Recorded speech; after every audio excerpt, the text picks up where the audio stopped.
Here they come. He's trying to slip under us! Fire as they dare!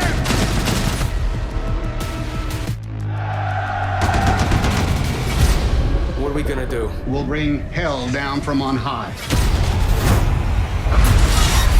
Greyhound, rated PG-13, exclusively on Apple TV+. Good morning, good afternoon, and welcome to day one of Mix Presents Sound for Film and Television. I'm Tom Kenny. I'm the editor of Mix. And we have a very special presentation for you over these next 30 minutes. The Sound of Greyhound, presented by our platinum sponsor, Apple TV+. We're talking today about Greyhound. It's a World War II movie. It takes place in the North Atlantic in 1942. Tom Hanks is leading a merchant convoy across some troubled waters, hounded by U-boats of the German army. I won't say any more than that, other than it's available since mid-July on Apple TV+. We're joined today by Mike Minkler, a recording mixer in Hollywood for the past 40-plus years, who needs no introduction, certainly in his world. He's in the A-list first call re-recording engineers with a history that goes back to, I saw Electric Horseman in those credits. I saw a number of credits going back there. And Mike's family goes back to an uncle who worked on Star Wars, a father who owned Producer's Sound, re-recording mixers, a grandfather who brought Vitaphone to the Warner Brothers lot in the 1930s. This is a family legacy. Today, Mike often mixes with his son, Christian Minkler, at re-recording stages around town. Mike, thank you for joining us today. We're thrilled to have you on board at Mix Presents Sound for Film. And I guess we'll kick this off with war movies in general, Mike. As a child, you must have seen some. They're a sound designer's playpen. What were the first calls like? Can you give us a little background of your experience? I've always been a big fan of war movies since I was a kid. They Were Expendable was one of the first ones I really enjoyed. And then, Run Silent, Run Deep was another one. And I think World War II in general is just very fascinating. I still enjoy watching them on the History Channel and whatnot. But I do like I mixed the Pacific, which was a 10-hour miniseries for the same company, Plato, and that was awesome. I mixed it for 9 months nonstop, and really, showcased what it was like to the war in the Pacific was like. And then, and of course, I did Black Hawk Down in 2001. For which you won an Oscar. Yeah, congratulations. Yeah, I enjoy war movies a lot, and what it means to the people who are involved in it. Their heroism is amazing. Now, they're also, from a sound designer, sound editor, sound re-recording mixer point of view, they're a playground, correct? They have a certain fascination in the sound community with weaponry, with waters, with action, with adventure. Well, it's because you say the word playground, and it's because almost nothing is used of the action scenes in these movies. There's no production, so you basically have to create not necessarily the dialogue, although a lot of dialogue is added, but the job is to create the atmosphere, obviously the weaponry, and the excitement. Everything is recreated. It's almost like doing an animated movie because nothing is used from production. So it is it's like a playpen. Yeah. In that sense, what were your first discussions like with the filmmakers coming in early? I understand you came in very early in this film, so conceptually, what were you thinking about? Well, yeah, I came in before production started, and the first conversations were really all about authenticity. The director who comes from a visual effects background. It was a big deal with him to make it authentic. And Tom Hanks, who wrote the script, had the same point of view: authentic. So all the dialogue in the movie is absolutely authentic. There's nothing that's Hollywoodized at all. But it had to have a certain look and a feel and a tension, and so that was it. That's what we discussed. I was invited down to visit the set in Louisiana. Went on board the USS Kidd, which is the same Fletcher class destroyer from World War II.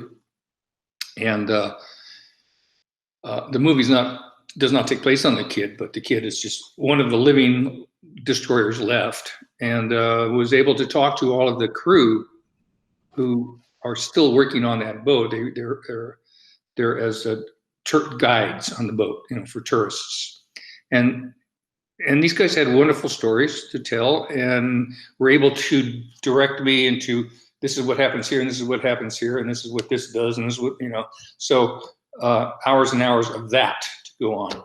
They also worked very, very closely with the production mixer, David Wyman. And David spent days on board. And when they recreated the main locations of the ship, the pilot house, exterior of the pilot house. Well, that's one of the things I'd like to talk to you about. Well, one of the things I'd like to talk to you about is that when you mentioned the pilot house, there are essentially two locations in this film. I mean, it's a tight film, and we are in the pilot house a lot, and we step out.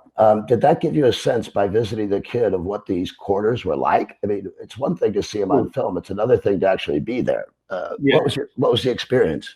Well, they try to, when they build these ships, they're not built for comfort. They're built for maximum usage, and so it's between the weaponry that is guided from the bridge there at the pilot house. Right above the bridge are 4 officers who are in charge of the weapons, and then there's 3 ways to fire any weapon on board ship. It's depending on where the captain is and what's happening at any specific time, especially if someone gets killed in action. Someone else can continue giving the orders and commanding the weapons. So that plus communication is all over the ship. And because everybody must be able to talk to one another at all times. There's various devices. Some come through loudspeakers, some come through headphones. There's the man who's called the talker, and he literally shadows the captain wherever the captain goes, so that he gets commands in his headphones and relays them to the captain, and the captain in return relays them to the talker, and the talker gives it back out to whoever needs that information. And you have to hear every word of this, whether it's in comms or whether it's in radio, whether it's out speakers. There's something about these types of movies. In film, every movie says you have to hear every word. Aboard a ship in World War II, I would think it's especially important that the dialogue is heard. Correct? Absolutely, because you don't want an order to get mixed up or mistranslated. Everything has to be very, very specific. And so that's why it's repeated and repeated and repeated. So every order is repeated twice, which is one of the things that the production mixer, David Wyman, did. Was he chose to wire everybody on the ship who could speak 25 tracks worth of dialogue at all times, so that when somebody's talking, somebody else can respond, and reactions can respond. I mean, everybody's doing and moving as if it's real. So he's got an isolated mic on everybody, on all the phones, on the speakers, which is called the bitch box, is the main one. He's got all of these microphones and speakers planted all over the ship. They're the actual speakers. They're the actual everything, except he modified them for better sound quality. 25 microphones, so that you can't fit more than 4 people in the pilot house. Well, true. The place is very crowded up there. There's only about 6 or 8 people on the bridge at any given time. But there's people in the different places. There's the sonar room, and there's the command center down below, and then there's the guys who are controlling the weaponry up above, and then there's the speaking to the crew. So there's speakers placed throughout the ship. Yeah. Okay. Certain things can be heard by the entire crew and certain things cannot. So, but the communication's got to go to the right place at the right time.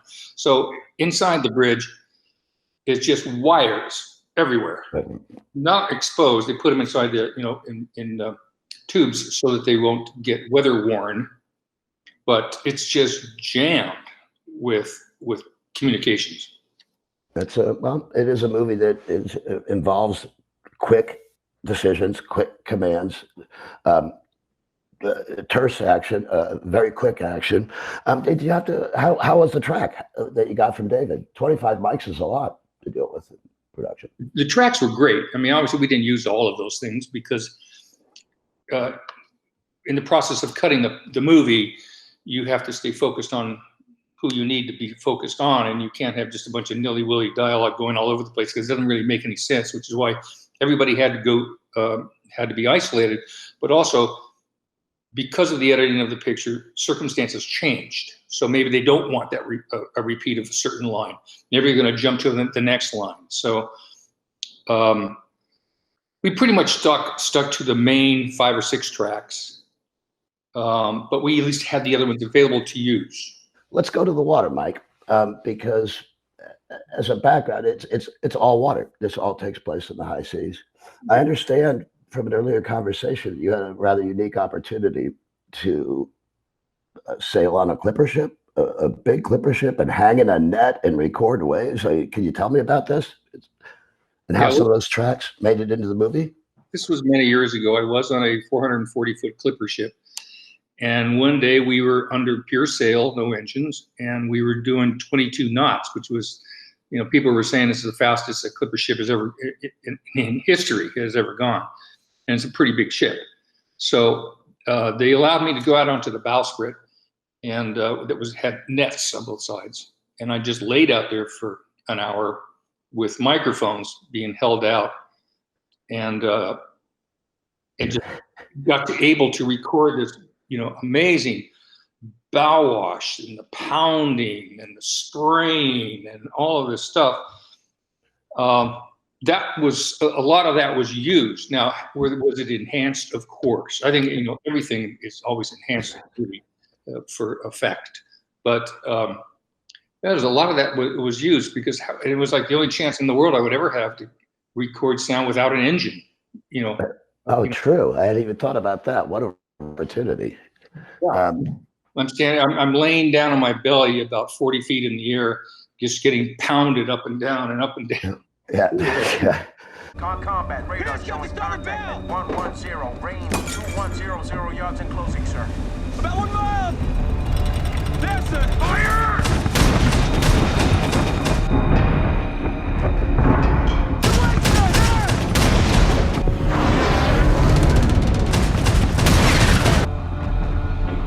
Contact 187. Center reports torpedo starboard beam bearing 187, range 1500.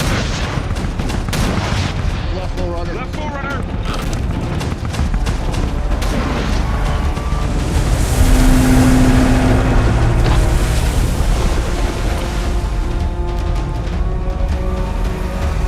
Second torpedo to starboard beam! Bearing 120, range 1000! Right hard rudder, hard over. Right, hard rudder, hard over!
Well, let's continue to talk about water because in terms of pacing a movie, in terms of the story developing over time, backgrounds serve a large purpose.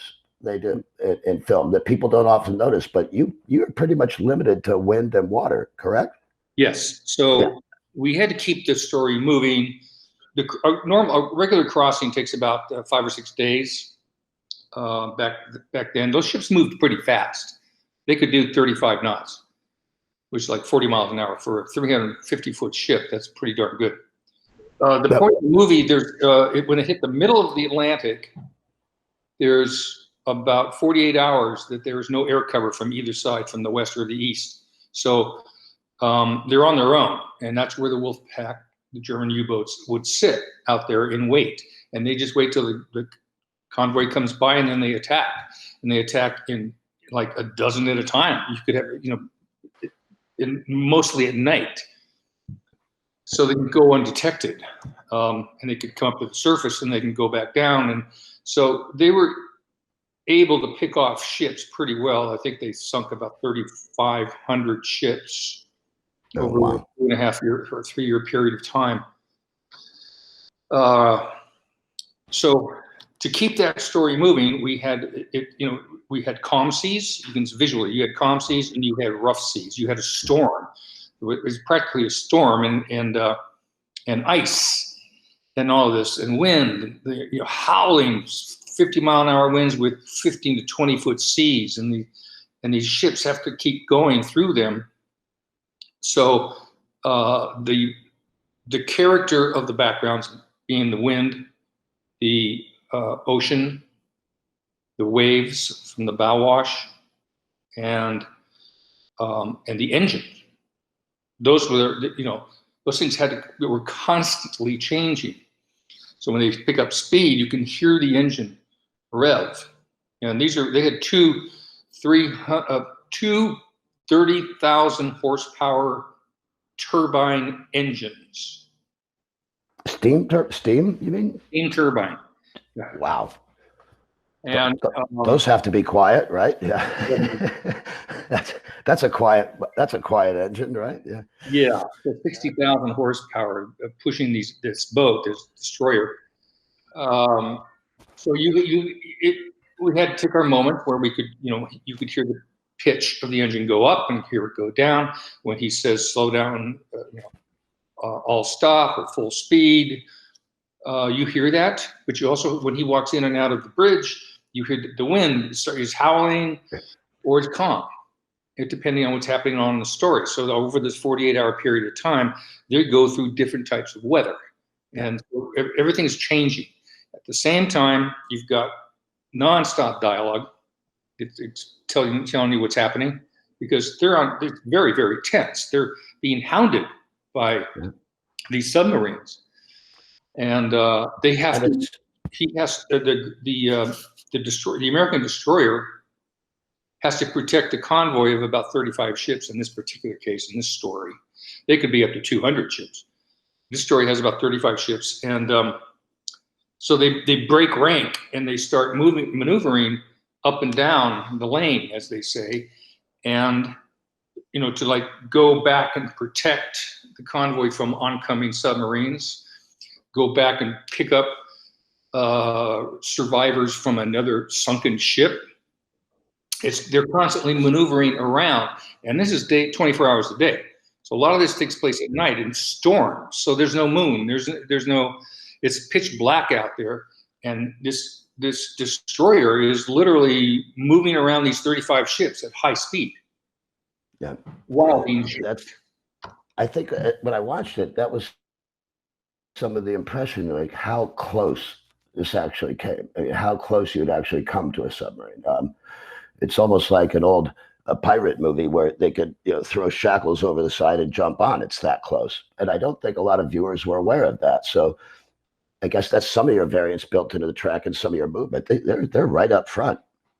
Well, two things happen when it comes to proximity. The destroyer almost hits a big freighter, one of their own ships, because it's so black and it's the middle of the night. They almost hit it and crash into it, and which would could have sunk both ships. It was a huge freighter. So they're always, and then they're crisscrossing with the other destroyers. He has 3 destroyer escorts that are out there helping him. So everybody's maneuvering around. But the other thing that they get so close to is the U-boats. And there's 2 scenes in the movie, one in particular, where the U-boat comes up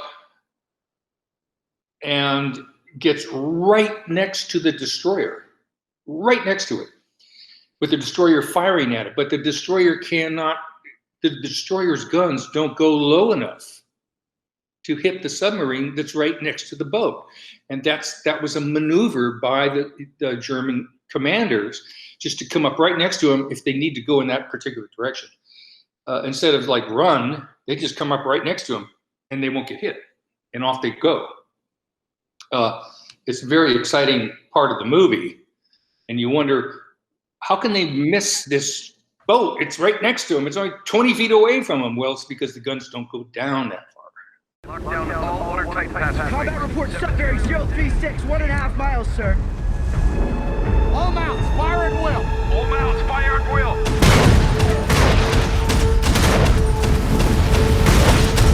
Merchant ship, dead ahead! Check fire! Hard left, rider, hard over!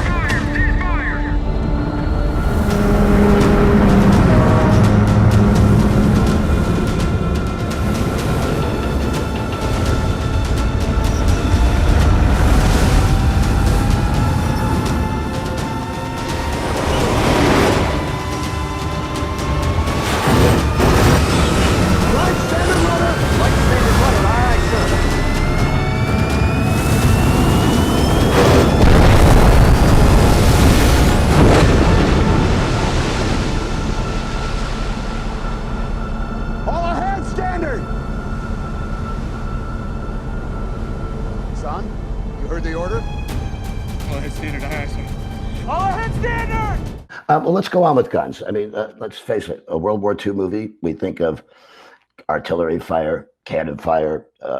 Black Hawk Down would have been a very different experience in a war movie. That's rat-a-tat-tat of guns, correct? Here you're with on the high seas, bouncing around, accuracy's off, but you have a limited number of weapons. Am I correct? I mean, there aren't obviously you have to be accurate, Mike, period accuracy. There are Navy veterans who would know. But how many are there? 4 or 5? What are we talking about here? Types of guns. Yeah, there's the big 5-inch cannon. There's a 20 millimeter. There's a 25 millimeter. There's a 75 caliber. Then there's the depth charger. The low end. Yeah, whatever you call them. I forgot what they call them. But yeah, that blows off the depth charges. They've got those. So there's just like 4 main guns. And when they start to fire, it's very chaotic. And it's a lot of them. Now, we start off with original recordings of this, accurate weaponry, but we then go on to enhance everything, of course, because it's a movie. It's a movie, absolutely. Do you like working with, it sounds funny. It sounds like a funny question to ask. Do you like working with guns? But the signature, sort of the signature sound of weaponry it's a movie staple. Let's face it. It's a movie staple sound, and it does provide tension. Yes. Well, go ahead, please. I'm sorry. I don't like loud in any of my mixes. I purposely, I have a limit. I like big and fat. I just don't like loud, and so I'm way more conservative than most mixers. I set my threshold of limiting, 4 or 5 dB down from the peak, and other guys mostly there's like a quarter dB down. I can talk in dBs because I'm talking to technical guys right now. They know what I'm talking about. So I like big and loud, big and exciting. I just don't want loud because you can't take it, and then you're hearing it going up and down all the time, and some things I just don't want to ever take people out of the movie. So I want them to feel comfortable, but at the same time, I want to scare them. Absolutely. Well, you don't like loud. How do you feel about low end? then, because certainly we have depth charges are a signature. Engines have low end rumble. How do you, any particular tricks and techniques you use to sort of vary the low end and make it have impact? Well, I don't know if they're tricks, but there's things that we do that again, I'm not an overuser of the sub track. I love having it, but I don't overuse it. And that goes for music and sound effects. There's a lot of low end in the music on this movie, and there's a lot of music. It's like 85% of the time the music is playing. The music likes to use the low end also. So it was, how do we play the engines, and how do we have the distinction of the low end of the guns while we're playing all this low end in the music? Well, it's just decisions. It's just tricks. It's just whatever works at the moment. And everything is always moving. Yeah. Nothing is like, you don't just set it. You don't just, every sound effect, every piece of music, and every bit of dialogue, they're just moving in levels, moving in frequency, moving in position on the screen, moving in position in the sound, in the surrounds. Everything is moving but you don't notice it. You don't notice the music going up and down. You don't notice the guns going up and down. Hopefully, I mean, that's our trick.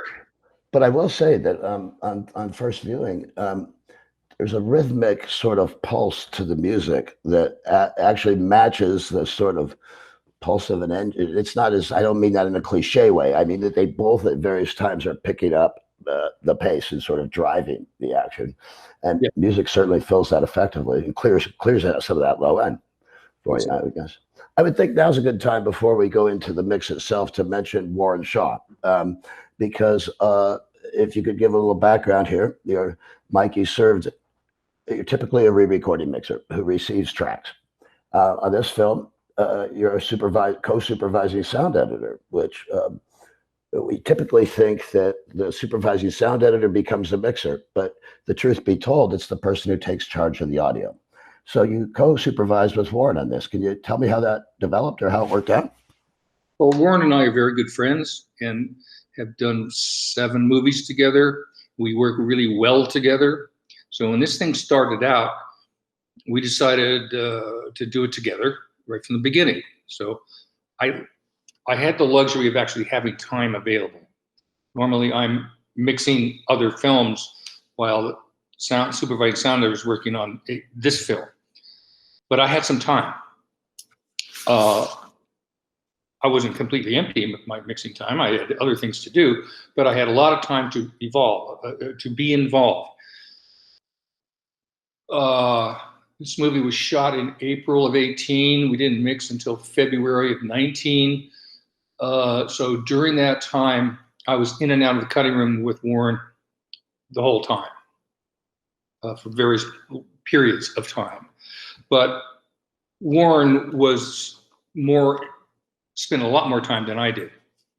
A lot of this track is Warren, and getting the right team together. We both approved on who was going to do it and when they were going to do it and what was the budget and that kind of thing. We had to work together on that. But we think we got the right people for the right job. Well, that seems like a good place to end. Thank you, Mike Minkler. Thank you to our audience for joining us these past 30 minutes to discuss the sound of Greyhound. And thank you to our platinum sponsor, Apple TV+. If you get a chance this fall and winter, please visit Apple TV+ and watch Greyhound.